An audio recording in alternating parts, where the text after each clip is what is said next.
जानते हैं कि भारत में खासकर 5 सितंबर 1962 से शिक्षक दिवस मनाया जाता है। तो शिक्षक और शिष्य के बीच आपसी संबंध को बनाए रखने के लिए इस रूप में खासकर शिक्षक दिवस मनाया जाता है कि शिक्षक और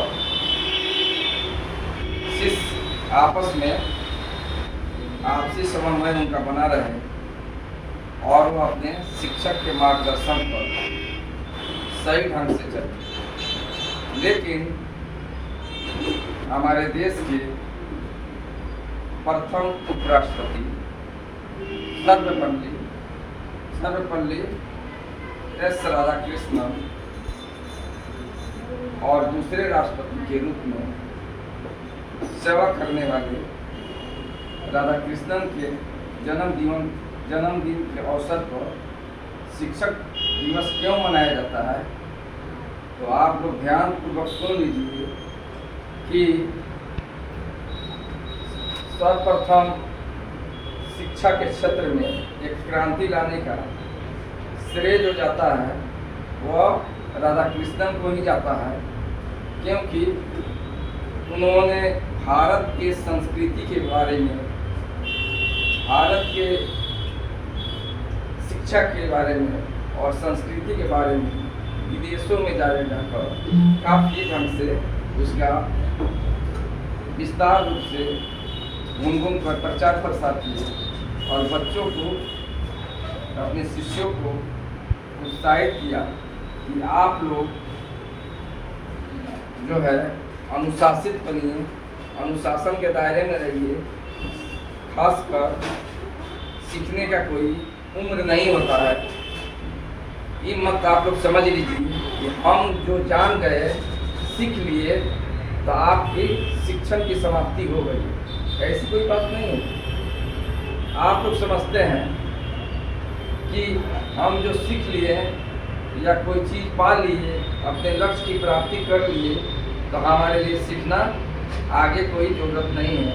लेकिन सर्वप्रथम आपको यह समझिए कि शिक्षा का पहला जो द्वार होता है वो माँ बाप होता है, और माँ बाप के बाद जो आपके लक्ष्य की प्राप्ति देने वाला होता है वह आपका गुरु होता है।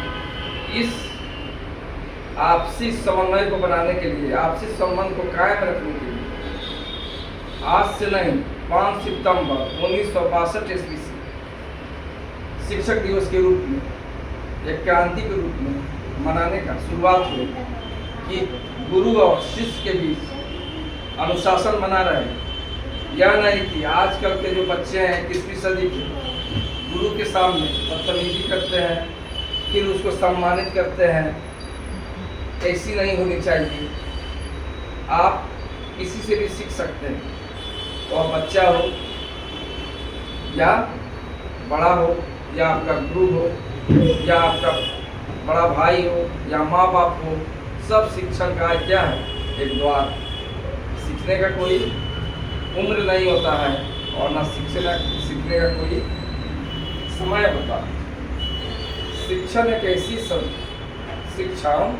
एक ऐसी संस्था है जो आपके अंतिम सांस तक सीखने के लिए प्रयत्न करती है। या आप कुछ ना कुछ सीखिए और अपने जीवन में ऐसा अपने जीवन को बनाइए कि दूसरे के लिए, दूसरे समाज के लिए, अपने समाज के लिए, दूसरे देश के लिए आप उसका मिसाइल कायम कीजिए कि आप इस देश को एक जो सही निश्चित लक्ष्य है, सांस्कृतिक दृष्टि से, सामाजिक दृष्टि से, राजनीतिक दृष्टि से, वैज्ञानिक दृष्टि से, हर दृष्टिकोण से इस देश को, भारत को विश्व में नंबर 1 देश बनाने का कोशिश सिर्फ आप ही लोग कर सकते हो।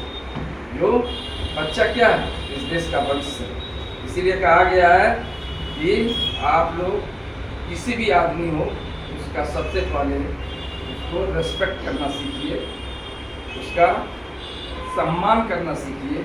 जब आप सम्मान करना सीख लीजिएगा, उसी दिन आपका लक्ष्य का निर्धारण तय हो जाएगा कि आप जीवन में क्या करना चाहते हैं और क्या कर सकते हैं और क्या नहीं कर सकते हैं। यह नहीं कि आजकल के बच्चे हैं, पढ़ते तो सब कोई है, पढ़ता तो सब कोई है, लेकिन अनुशासित नहीं है। और जो अनुशासित नहीं होंगे उसका लक्ष्य की प्राप्ति बहुत कठिन है। तो आप लोग इतिहास को जानने की कोशिश कीजिए कि 5 सितंबर 1962 ईस्वी में खासकर राधा कृष्णन के कुछ शिष्यों ने उनके पास गए और कहे कि गुरु जी, हम आपका जन्मदिन मनाना चाहते हैं। तो वो मना कर दिए। इसलिए मना कर दिए क्योंकि वो तमिलनाडु के रहने वाले तो थे ही, और तिरुपुनी गांव एक ग्रामीण क्षेत्र के रहने वाले थे। इसका गांव का नाम है तिरुपनी, ठीक है ना। तो आप तो यह समझिए, इसलिए मना कर दिए कि हम अपना जन्मदिन मनाएंगे तो उतना क्रांति नहीं आएगी अगर हम इसको शिक्षक टीचर्स डे के रूप में मनाएंगे। तो यह हमेशा के लिए कायम हो जाएगा और गुरु का सम्मान, जो आने वाला जनरेशन है तो गुरु का सम्मान करेगा और गुरु से कुछ सीखने का कोशिश करेगा। जबकि उनका कहा हुआ वाणी आज सत्य साबित हो रही है। 2 टाइप्स के बच्चे हैं कि सीख कर भी क्या होते हैं, ना समझ बन जाते हैं और अपने शिक्षक का आदर भाव जो होता है सम्मान करना भूल जाते हैं। ऐसा नहीं होना चाहिए। कोई भी शिक्षक हो उसका सम्मान करना सीखिए, बड़ों का सम्मान करना सीखिए, समाज का सम्मान करना सीखिए, देश को आगे बढ़ाइए हर दृष्टि से और सीखने का कोशिश कीजिए। सीखना जो है कि एक दिन का कार्य नहीं है, यह अंतिम समय तक सीखने का प्रोसेस चलता रहेगा। जब तक आपका जीवन रहेगा तब जाकर अपना सही मंजिल आप पा सकते हैं और अपना सही जीवन का निर्वाह कर सकते हैं। इसी 2 शब्दों के साथ मैं अपने वाणी को विराम देते हुए अपने शिष्यों को यह दुआ देता हूँ कि वह अपने लक्ष्य के प्रति जो है एकदम दृढ़ संकल्प के साथ प्रतिबद्ध रहे और अपने लक्ष्य को पाकर ही जो है समाज का सेवा करे और देश को आगे बढ़ाने में मदद करे और देश का सेवा करे और देश को उज्ज्वल भविष्य के लिए वह कार्य करे। यही मेरा दुआ है और आशीर्वाद है।